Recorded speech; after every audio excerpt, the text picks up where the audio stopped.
के बच्चों को अंदर कर दिया। हंगामा हो गया कि बिरसा मुंडा ने भगवान को अपवित्र कर दिया। पूरे लोग, पंडित लोग सब चिल्लाने लग गए, तुमने अपवित्र कर दिए भगवान को। सुबह हो गई, बिरसा मुंडा को इसकी सजा मिलनी चाहिए, ऐसी बात सामने आई। जब खड़े हुए पंडित जी तो उनको बिरसा मुंडा ने पहला सवाल पूछा, ये सूरज को किसने बनाया? तो पंडित जी ने बोला ऊपर वाले ने। फिर बिरसा मुंडा ने बोला ये झाड़ को किसने बनाया? तो बोले ऊपर वाले ने। फिर बिरसा मुंडा ने बोला तुमको किसने बनाया? तो उसने बोला ऊपर वाले ने। फिर बिरसा मुंडा ने पूछा ये सुअर को किसने बनाया? तो बोले ऊपर वाले ने। तब बिरसा मुंडा ने जवाब दिया, अब एक ही कारखाने का माल है, गोडाउन कैसे अलग हो सकता है? ये सोच रखने वाला बिरसा मुंडा है। हमारे आदिवासी संस्कृति में सुअर को भी पूछते हैं, शेर को भी पूछते हैं, बकरे को भी पूछते हैं, मुर्गे को भी पूछते हैं, सांप को भी पूछते हैं। बल्लाट देव बोलते हैं सांप को। हम शिव के लोग हैं। इस देश में भगवान शिव की क्या अवस्था है? जब आदिवासी संस्कृति में शिव को शिव नहीं बोलते, देवों का देव महादेव बोलते हैं। ताली मत बजाओ। जो इस देश में देवों का देव था, महादेव था, जब आदिवासियों की संस्कृति में पहले नंबर का व्यक्ति था वो हमारा कैप्टन था हमारी टीम का। महादेव, देव का देव, उसके आगे कोई देव नहीं। लेकिन आदिवासी संस्कृति में उसकी मां को भी पूछते हैं। लेकिन इन्होंने क्या छंद किया? ब्रह्मा, विष्णु, महेश तीसरे नंबर का प्लेयर बना दिए। जो महादेव था उसको तीसरे नंबर का भगवान बना दिए। जिन लोगों ने भगवान महादेव को नहीं छोड़े वो तुमको क्या छोड़ेंगे? आप अपनी संस्कृति के साथ ईमानदार रहो, अपने समाज के साथ ईमानदार रहो। अपने आने वाली पीढ़ी को अगर जिंदा रखना चाहते हो तो यही विचार जिंदा रख सकते। कोई नेता और पार्टी के विचार जिंदा नहीं रख सकते, ये शहीदों के विचार जिंदा रख सकते हैं। आपके लिए, मेरे लिए, मैं छोटी सी बात और 5 मिनट बोलता हूं। बोल सकता हूं? बोलूं? इस देश में मणिपुर का कांड हुआ। मणिपुर में आदिवासी लड़कियों को, 2 लड़कियों को नंगा घुमाया गया सड़क पर। मैं जो बात बोल रहा हूं उसको गौर से सुनना। नंगा घुमाया गया और बाद में उसको चौक पे ले जाके शूट किया गया। चर्चा हुई, पूरे लोगों ने, पूरे देश ने, पूरे विश्व ने देखा उसको। प्रधानमंत्री ने भी देखा। जान दो, प्रधानमंत्री अपना आदमी नहीं है, आदिवासी नहीं है तो दर्द कम होगा।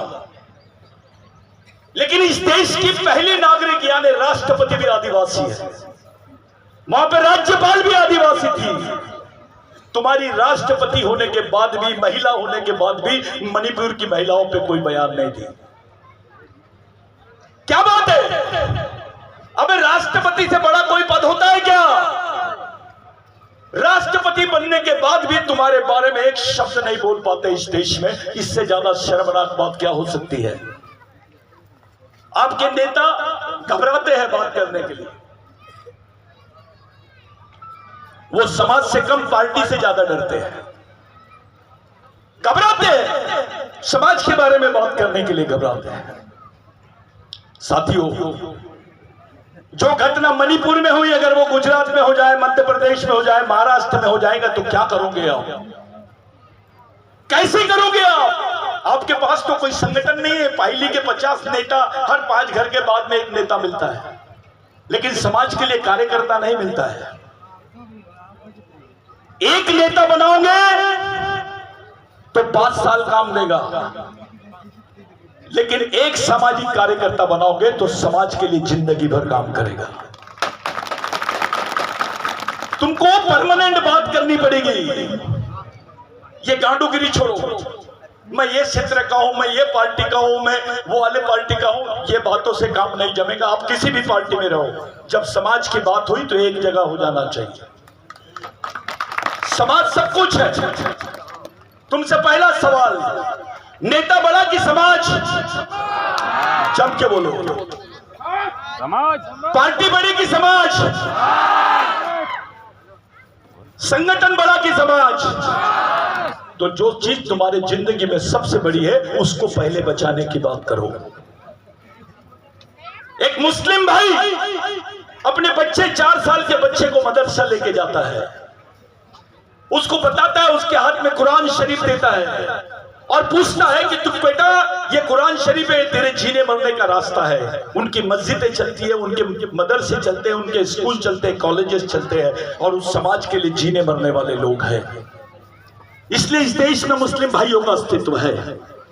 यहाँ का ब्राह्मण भाई अपने बच्चे को तैयार करता है, उसके हाथ में वेद देता है, उसको बताता है बेटा ये वेद है, ये तेरे चलने के रास्ता है। उसको छोटी उम्र में आरएसएस में दाखिल कर देता है। वो उनके मंदिरें चलते हैं, उनका सब कुछ चलता है। आज पूरा आरएसएस कंट्रोल कर रहा है देश को। एक पुजारी मंदिर में रहता है लेकिन उसका बच्चा फॉरेन में है। स्थिति ऐसी है कि इस देश में भगवान को कम, पंडित को ज्यादा मानते हैं लोग। सच्चाई है ये। तो ऐसी परिस्थिति में आपके सामने आपका बच्चा आके खड़ा रहा और आपको बोला कि मैं कौन हूं, मेरा इतिहास क्या है, मैं कौन से रास्ते से जाऊं, किस रास्ते से अपने आप को बचाऊं, कौन सी जिंदगी जीऊं, मेरे को कौन सी, आप उसके हाथ में कौन सी किताब देंगे ये बताइए। यहाँ जितने पुरुष महिला सब लोग बैठे हैं, आपके बच्चे ने आपसे पूछा कि मैं कौन हूं, इसकी किताब मेरे को दो कम से कम पढ़ने के लिए, क्या दोगे उसके हाथ में? आप क्या है आपके पास में? इसको समाज बोलते हैं क्या? अरे समाज की अपनी एक व्यवस्था होती है। टंटा भील भी भील था, कांपते थे, उसके नाम से मूत देते थे लोग। वो ताकत थी टंटा भील में, उसका ये रूप आपके सामने दिख रहा है, बिरसा मुंडा। साथियों, इस देश में आदिवासी और उसके इतिहास को दबाने का षड्यंत्र चल रहा है। यह बोला जाता है कि भारत में आदिवासी नहीं रहते हैं, भारत में आदिवासी नहीं रहते, ऐसा खुलेआम बोल रहे हैं कुछ लोग। मेरा कहना है भारत में आदिवासी नहीं रहते, इसका दूसरा मतलब होता है आदिवासी भारत के नागरिक नहीं है। और हमारे कुछ बेवकूफ लोग वही काम के पीछे पड़े हुए हैं। ये अंतरराष्ट्रीय स्तर पे बोल रहे हैं कि जो भील समाज है ये राजपूत है, ये राजी है, ये आदिवासी नहीं हो सकता है। यानी भीलों को भी आदिवासी की लिस्ट से बाहर करने का षड्यंत्र चालू है। ऐसे समय जब आपके बच्चे के जिंदा रहने का प्रश्न है, जब आपके हाथ में काम नहीं है, अब गड्ढे खोदने के भी काम हमारे लोग को नहीं मिलेगा क्योंकि गड्ढे खोदने की मशीन निकल गई है। आरक्षण खत्म हो रहा है, आपके पढ़े लिखे बच्चों के हाथ में काम नहीं रहेगा, क्या करेंगे आप? क्या दोगे उसके हाथ में आप? वो कैसे जिएगा? इस पर बात करने की जरूरत है। आपको बचाने के लिए क्या कर सकते हैं हम? इस देश में विश्व का सबसे गरीब आदमी आदिवासी निकला, कालाहांडी में, उड़ीसा। उसकी रोज की कमाई कितनी है मालूम है? 1 रुपए 10 पैसे। 1 रुपए 10 पैसे में तो चॉकलेट नहीं आती कैडबरी की, रोटी कहां से आएगी? ऐसी हालत हमारे समाज की है। कोई बच्चों को बेच रहा है, बेचारे किसी को काम नहीं मिलता तो अपना खून बेचते हैं। 800 रुपए में खून बेच रहे हैं क्योंकि उनको काम नहीं मिल रहा है। डॉक्टर बोलता है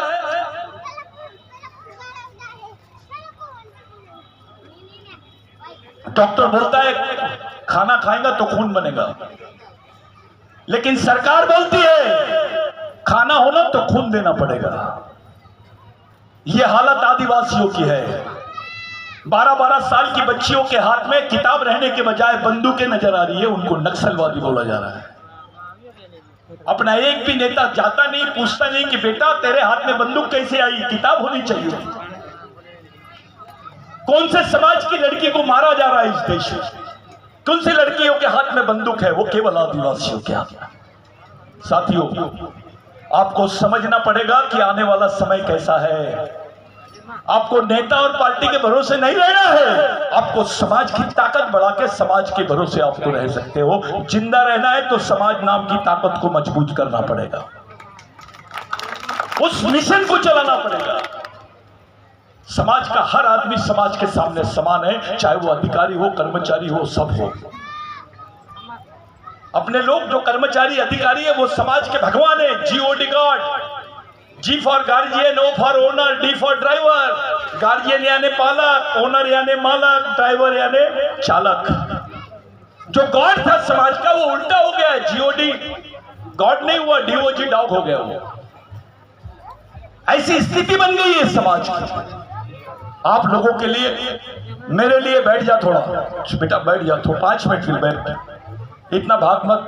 अपन भागने वाले लोग नहीं है, लड़ने वाले। तो इतनी बुरी हालत में ये प्रोग्राम अरेंज किया गया। ये राजकोट का कार्यक्रम पूरे गुजरात के लिए आदर्श होगा। पोललाल दादा, बाकी सब लोग, जितने लोगों ने ये कार्यक्रम आयोजित किया है, जोशी जी आए, सब लोग जिन्होंने आयोजन किया इस कार्यक्रम का, एक बार जोरदार तालियां बजाओ उनके लिए। लेकिन मैं ये चाहता हूं, आप लोगों ने शपथ लिए, लेकिन आज के बाद आपके जीवन में परिवर्तन आना चाहिए। आज के बाद आपके समाज में परिवर्तन आना चाहिए, आपके बाल बच्चों की जिंदगी में परिवर्तन आना चाहिए। अरे बाबा साहब को तो मालूम भी नहीं रहता था, उसके बच्चे मर जाते थे तब पता चलता था उनको कि 1 महीना पहले आपका बच्चा मर गया, 1 महीना बाद। इतना त्याग समाज के लिए इन लोगों ने दिया। यही महापुरुष समाज के असली भगवान है। आज के दिन आप लोगों ने बोला, बहुत देर से बैठे हैं, मुझे भी जाना है। मैं आप लोगों से विनती करता हूं, सब लोगों से, सब कर लिए, लेकिन उनके सम्मान में आदरांजलि देना जरूरी था। ये मरे हुए लोग नहीं है, इनकी विचारधारा आज भी जिंदा है। मरे हुए लोगों को श्रद्धांजलि देते हैं, लेकिन बिरसा मुंडा, टंट्या भील, पूजा और बाबा साहब, महात्मा फुले, साहू महाराज, शिवाजी महाराज, संभाजी महाराज जैसे लोग हमारे बीच में जिंदा है।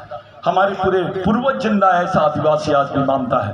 आप लोग 2 मिनट के लिए अपनी जगह पे खड़े होंगे, एक मौन धारण करेंगे, बिरसा मुंडा की याद में, उनके सम्मान में खड़े रहो अपनी जगह पर। सब लोगों को खड़े रहना है।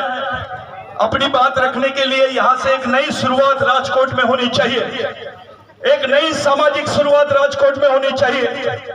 सब लोगों को नीचे मुंडी डालना है।